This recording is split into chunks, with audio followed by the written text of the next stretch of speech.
Okay, author Louis Paul DeGroater here. We are still talking about the 13th month. This is what I call behind the scenes. Uh, 13th month was my fifth novel published and came out after the Quester's Adventures, 3 years after the Quester's Adventures. During that time, I studied a lot more about writing, got better in writing a story, and uh, no longer did it in the same style I'd done previous works. The investment on the time spent learning better on how to write the novel paid off. I ended up with 3 very good reviews, Editor's Choice Award, and placed finalist in Ford Review Book of the Year competition in both the science fiction category and the thriller category.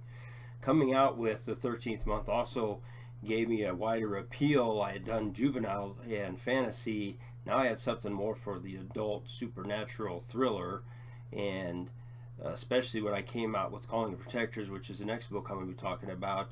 I now have this all around package when people come to me during appearances, something for your children or youth and something for adults. In fact, the 13th month is probably my best seller at book signings for adults. Very often, the bookstores don't think it's going to sell well and bring in very few copies, and it's usually the one I sell out of the most. So, marketing wise, by the time the 13th month came out, all this awards helped me out as well. But I'm now down to just Barnes and Noble as a store. Everything's online, and I've got ebooks. You can go anywhere from Walmart.com, Amazon.com, BarnesandNoble.com, Goodreads, and find my work everywhere. But it's harder to get the word out now, other than social media. A lot less places to go appear and do book signings. Mom and pop shops have by now kind of closed down, and there's only one major bookstore left. So a little bit harder to get the word out there unless you know a lot of people. Uh, One of the things I've noticed online is some of the autographed copies. There is an autographed copy of People Across the Sea that someone was trying to sell for almost $1,000. So apparently they've got a lot of confidence that my career is going to go somewhere and my name's going to be worth something. I hope I live up to that. So in behind the scenes of 13th month, I did do a lot of research. There is a lot of mythology in the background, a lot of religious concepts, Native American concepts, which was very important to me. That also came out in People Across the Sea as I've studied the Native American culture, specifically that in the Four Corners region, and it's something I really highly respect in the spirituality of that. So I really tried to do honor to that. Also, although 13th month is portrayed as a Christian science fiction, you will find that there is no one real dominant religion. It's actually a combination of beliefs. And again, the common goal is that all these people involved, their common goal is to defeat evil. There's a world religion council in the background that is pulling the strings, as well as the characters themselves, part of a secretive group going out and fighting these battles, good and evil. A lot of mythology is authentic. I looked up concepts or looked up historical places, and it was neat because again, you can add some myth with some truth. And as I'm learning, it's amazing how much of the information that we thought was myth has become truth over the years as more historical finds have come about.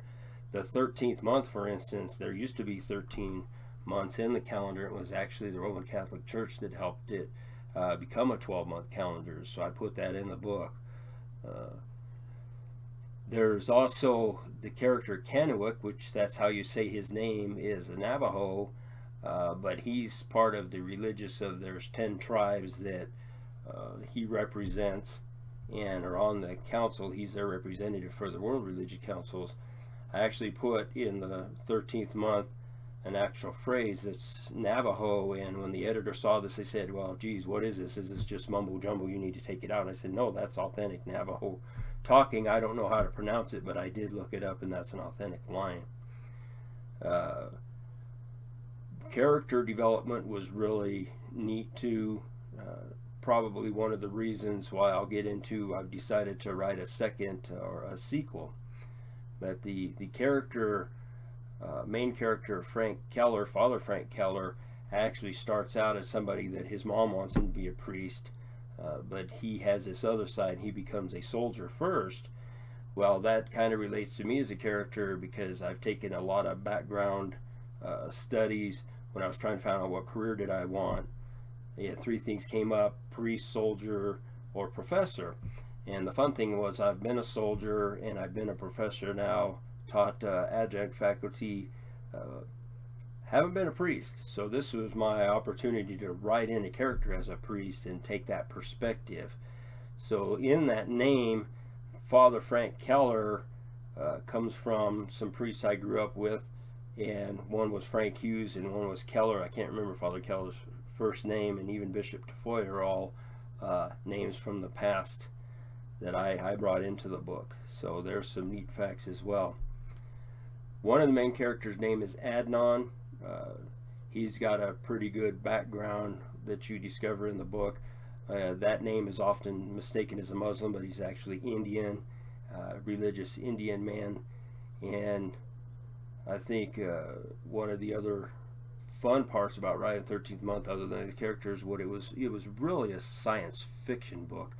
I mean, in Savior I went sci-fi, but genetic testing, stem cell research already existed, and so did cryogenics.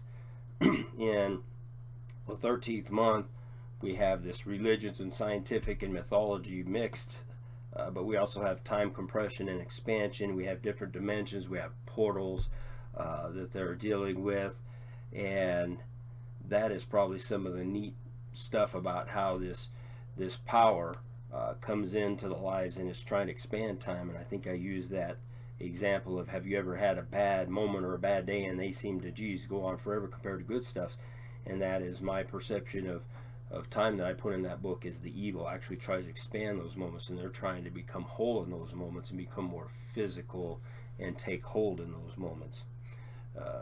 So in the group, there is a professor, a psychiatrist, the Indian holy man, a Native American shaman, and a priest. And the fun part is, too, they meet in a pub or a bar that's been used for years by these groups, and the name of that is the Cozy Tavern. Well, if you grew up in Pueblo, Colorado, especially in the 70s, 80s, which is when I hung out with my grandfather a lot, who worked at the steel mill here, there is a place right off of the beaten path there called the Cozy Corner. And when I was a kid, my grandma used to take me to go meet my grandfather there when he got off work, and the bartender's name there was Chick. And Chick used to chew on a cigar, and he had white hair, so in honor of Chick, who used to give me free candy bars at the bar, I named the bartender Chick. And that was another one that I had trouble with the editors, because they kept thinking I was talking about chicks and that I was spelling chick wrong, and it's not. That was the bartender's name. So I always got a kick out of this book. You could tell a joke about it. A professor, a psychiatrist, a shaman, and a priest walk into a bar, and in this case they really did. I enjoyed the characters so much and the storyline so much, and it did so well. It really had a good resonance, a good audience. So I have taken the time invested in a sequel, and it's going to be called The 13 Days, and it should be out in 2020. And I think of it as one of the better works I've done. It actually is longer than the 13th Month and has some great action and suspense in it. So that's the behind the scenes of 13th Month. Thank you for watching.